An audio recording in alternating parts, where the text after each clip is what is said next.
Social মিডিয়ায় viral সম্প্রতি দেখা গিয়েছে একজন মুসলিম যুবককে জোর করে জয় শ্রীরাম বলানো হয়েছে। কি বলবেন এই বিষয়ে? এটা একদম সরাসর অন্যায়। এটা যারা করছে এটা ঠিক নয়। কেন? ধর্ম ধারণ করা, যে যার মতো করে ধর্মকে ধারণ করতে পারে। আজকের হয়তো কিছু কিছু জায়গায় হিন্দু ভাইয়েরা বেশি বসবাস করে, সেখানে কোনো মুসলমান ভাই গেলে তাকে জোরপূর্বক জয় শ্রীরাম বলানো এটা অন্যায়। কোনো জায়গায় মুসলমান ভাই বেশি আছে, তাহলে সেখানে হিন্দু ভাইয়েরা গেলে সেখানে বলবে নারাই তকবীর দাও, আল্লাহু আকবার বলো, এটাও অন্যায়। দেখুন, আমরা এই টোটাল বিষয়টা লক্ষ্য করে দেখছি, কাশ্মীরে যে জঙ্গি হানা হয়েছে, এই জঙ্গি হানার পরে একটা শ্রেণীর মানুষ তারা এই ধরনের কাজগুলো করছে, এবং ট্রেনে, বাসে, ব্যাংকে যেখানেই মানুষের লাইন আছে সেখানেই কিন্তু এই ধরনের ব্যবহারগুলো করা হচ্ছে। দাড়িওয়ালা, টুপিওয়ালা এবং মুসলমান বুঝতে পারলেই এই ধরনের কথোপকথনের মাধ্যম দিয়ে মানুষকে অ্যাটাক করা হচ্ছে, আমরা দেখছি। এটা অন্যায়। আজকের ভাবুন, এই ভারতকে স্বাধীন করার জন্য এই মুসলমান সম্প্রদায়ের আলেম সমাজ, উলামা সমাজ, তারা কুইন্টাল কুইন্টাল রক্ত দিয়েছেন, আর তাদেরকেই আজকের একটা শ্রেণীর মানুষ তারা বলছে ধর্মের জিগির তুলে কোনো জায়গায় মারা হচ্ছে, কোনো জায়গায় কাটা হচ্ছে, কোনো জায়গায় জয় শ্রীরামের ধ্বনি না দিলে তাকে ব্যাপক হারে মারধর করছে, বিভিন্ন রকম ভাবে হ্যারাসমেন্ট করার চিন্তা ভাবনা চলছে। এটা অন্যায়, এটাকে মেনে নেওয়া যায় না। কিন্তু আমার কাছে কোশ্চেন হচ্ছে এটাই, পুলিশ প্রশাসন কোথায়, আইন কোথায়, সংবিধান কোথায়? তাহলে কি এই রাজ্যের মাননীয়া মমতা ব্যানার্জি তিনিও কি তাদেরকে সায় দিচ্ছেন এই ধরনের ঘটনা যাতে ঘটে বেশি বেশি করে? সেটাও কি এই রাজ্যের প্রশাসন চাইছেন? কারণ এই রাজ্য সরকারের তো এটা উচিত যে এই ধরনের মানুষগুলোকে আইনি কাঠগড়ায় নিয়ে এসে সঠিক শিক্ষা দেওয়া, কিন্তু রাজ্য সরকার এতে চুপ। এর দায় রাজ্য সরকারেরও আছে। কেন? আমরা দেখেছি যখন শুভেন্দু অধিকারী মুসলমানদের বিরুদ্ধে কথা বলে, যখন সুকান্ত মজুমদার মুসলমানদের বিরুদ্ধে কথা বলে, যখন ব্যারাকপুরের সাংসদ প্রাক্তন তিনি যখন মুসলমানদের বিরুদ্ধে কথা বলে, কৌস্তব বাগচি যখন মুসলমানদের বিরুদ্ধে কথা বলে, তখন আমার রাজ্যের পুলিশ প্রশাসন, আমার রাজ্যের আইন এবং আমার রাজ্য সরকার তারা ঠুটো জগন্নাথ হয়ে বসে থাকে। এটাই তার প্রতিফল। বাংলার মানুষ আগামী দিন, বাংলার সমাজ, বাংলার খেটে খাওয়া মেহনতি মানুষ, বাংলার বুদ্ধিজীবী মানুষ, তারা আগামী দিন এর রেজাল্ট দেখিয়ে দেবেন, এর বিচার তারা করবেন গণতান্ত্রিক পদ্ধতিতে। এই যে বসে থাকা চুব্বু শয়তানের মতো, এর রেজাল্ট আগামী ইলেকশনে হাড়ে হাড়ে টের পেয়ে যাবে মমতা ব্যানার্জি। সম্প্রতি কয়েকটা ঘটনা দেখাচ্ছে পেহেলগাঁও কাণ্ড এবং ওয়াকফ সংশোধনী বিল, যেটা নিয়ে রাজ্য এবং সেই সঙ্গে কেন্দ্র তোলপাড়। সেখানে দেখা যাচ্ছে সরকার পক্ষ, বিশেষ করে কেন্দ্রে এবং রাজ্যে, এরা কিছুটা হলেও ব্যাকফুটে। সেই জন্য কি সামনে ভোটকে সামনে রেখে মুসলমানদের কি একত্রিত করার চেষ্টা করছে মমতা? দেখুন, পুরোটাই আমি বলবো রাজনৈতিক খেলা। কেন্দ্র এবং রাজ্য দুটোকেই রাজনৈতিক খেলা। এরা উন্নয়নের কথা বলে না, এরা কর্মসংস্থানের কথা বলে না, শিল্পের কথা বলে না, এরা শিক্ষার কথা বলে না। শিক্ষা কাঠামোটা সম্পূর্ণ পশ্চিমবাংলা নয়, তাম ভারতবর্ষ জুড়ে ধ্বংস হয়ে যাচ্ছে। আজকের এই স্বাস্থ্যর অবস্থা দেখুন, মানুষ সে তার বিমার পেশেন্টকে নিয়ে এ হসপিটাল ও হসপিটাল এদোর ওদোর করেই বেড়াচ্ছে। উন্নত মানের চিকিৎসা নেই, বিনা চিকিৎসায় মারা যাচ্ছে। এরা সেই কথা ভাবে না। অতএব মানুষ যাতে কোশ্চেন না করতে পারে, জিজ্ঞাসা না করতে পারে, মানুষের মাইন্ডকে ডাইভার্ট করে দাও, তার একটা প্ল্যান চলছে। এটা একদম পরিষ্কার। কেন্দ্র সরকার বাবরি মসজিদ ধ্বংস করলো, করে সেই জায়গায় বাবরি মন্দির বানাতে পারলো না, তার পাশে বাবরি মন্দির বানালো। কোন সরকারের এটা কি কম কাজ? মন্দির বানানো, মসজিদ বানানো এটা কাজ নয়। সরকারের কাজ কি হওয়া দরকার?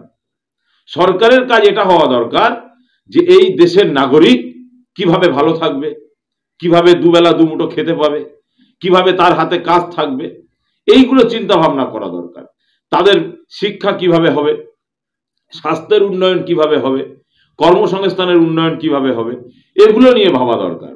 কিন্তু এরা ধর্মে ধর্মে খেলা শুরু করে দিয়ে কেন্দ্র সরকার ভোট কামাতে চাইছে, ভোট পেতে চাইছে।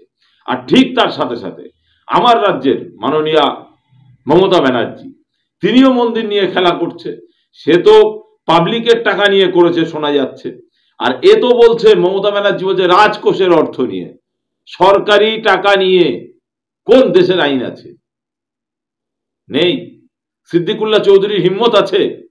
ওয়াকাফ সম্পত্তি থেকে ইমাম সাহেবদের ভাতা দেওয়া হয়েছে। বিজেপির নেতারা মামলা করেছেন হাইকোর্টে ইমাম ভাতা দেওয়ার জন্য। কই সিদ্দিকুল্লাহ চৌধুরীর মুসলিমদের মসিহা সেজে আছে, আরো বিভিন্ন সব আছেন এমএলএরা, কই তাদের হিম্মত আছে মমতা ব্যানার্জির বিরুদ্ধে একটা কেস করুক তো দেখি, কোর্টে যাক দেখি। কার টাকা নিয়ে মন্দির তৈরি হলো?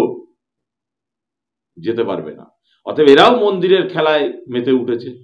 পুরো ধর্মের যুদ্ধ, ধর্মের খেলা এই রাজনৈতিক ব্যক্তিত্বরা তারাই লাগিয়ে দিচ্ছে, দিয়ে পশ্চিম বাংলায় ভোট বৈতরণী রাজনীতি করতে চাইছে, ভোট বৈতরণী পার হতে চাইছে।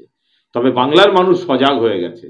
কেন, যে ধরনের দুর্নীতি হয়েছে এই পশ্চিম বাংলায়, কি সে দুর্নীতি হয়নি? রেশনের চাল, বাচ্চাদের মিড ডে মিল, বাচ্চাদের দুধ, বাচ্চাদের খাবার, স্কুলের খাবার, প্রত্যেকটা জায়গায় দুর্নীতি।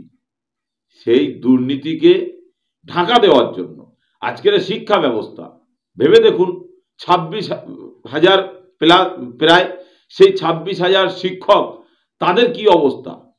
আজকের আনএডেড মাদ্রাসা, তাই সেই শিক্ষকগুলো তারা আজকের রাস্তায়। আজকের কোন অবস্থায় নিয়ে যাচ্ছে এই রাজ্যটাকে? শিক্ষাকে সম্পূর্ণ ধ্বংস করে দেওয়ার এবং কর্পোরেট বিজনেসম্যানদের হাতে তুলে দেওয়ার একটা প্ল্যান চলছে। কিন্তু এরা কি করছে?